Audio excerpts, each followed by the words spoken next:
اے اللہ مجھ کو زندہ رکھیے اس وقت تک جب تک کہ زندگی میرے لیے بہتر ہو. یہ تو بہت آسان سی ترکیب ہے. کانا فعل ناقص الحیات، اس کا اسم ہے خیر اللی، اس کی خبر بن جائے گی، اور ماں مفعول فی مقدم بنے گا، مفعول فی مقدم. وتوفنی، اور اے اللہ مجھ کو وفات دے دیجیے. یہاں پر بھی یہی ہوا ہے، اصل ہے توفا یتوفا، باب تفاعل سے ہے، کیونکہ پہلے نمبر پر تا ہے، دوسرے نمبر پر درمیانی لفظ فا مشدد ہے، کیونکہ اصل تو توفا ہے نا.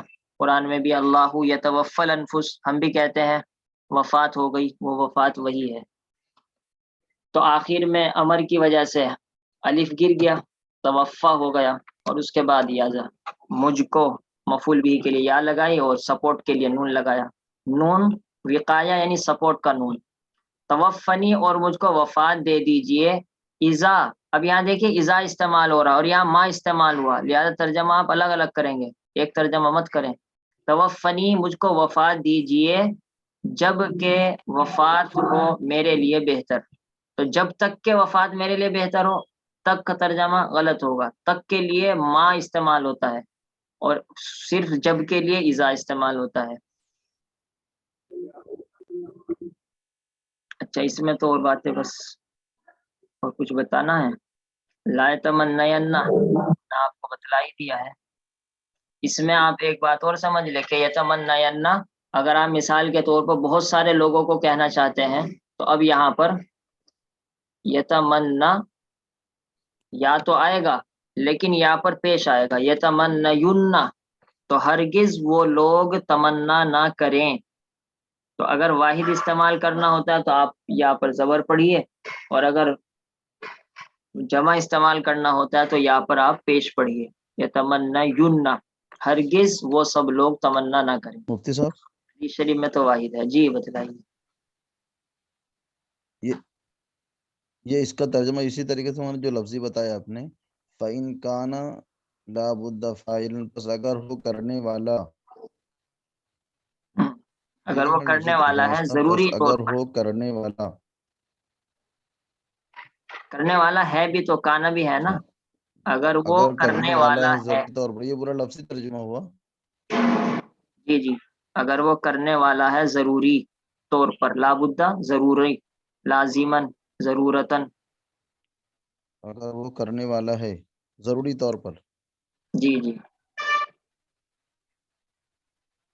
اذا کانت الوفات خیر لی، حضرت یہ مفعول فی بنے گا توفا فی الوفات. ہاں مفعول فی بنے گا. اذا، از جی ہمیشہ مفعول فی بنتے ہیں جبکہ وہ کیا کہتے ہیں اسے شرطیہ نہ ہو. ظرفیہ، اذا ظرفیہ ہوتا ہے، شرطیہ ہوتا ہے. دونوں کی فرق اور پہچان یہ ہے کہ اگر دو جملے فٹ بیٹھ رہے ہیں تو پھر تو آپ شرطیہ بنائیں، اور اگر ایک جملے سے وہ پیچھے جا کر جڑ رہا تو پھر اس کو ظرفیہ بنائیں.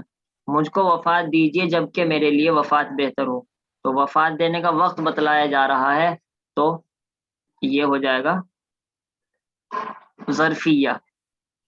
اور جیسے قرآن میں اذا جاء نصر اللہ والفتح، جب اللہ کی مدد آئے گی تو آپ تسبیح پڑھیے، تو ایک بات پر دوسری بات رکھ کر بتلائی گئی تو یہ شرطیہ کی پہچان ہے. ٹھیک ہے. سبحان اللہ وبحمدہ، سبحانک اللہم وبحمدک، نشهد ان لا الہ الا انت، نستغفرک ونتوب الیک. سبحان ربک رب العزۃ عما یصفون، وسلام علی المرسلین، والحمد للہ رب العالمین. السلام علیکم ورحمۃ اللہ. السلام علیکم.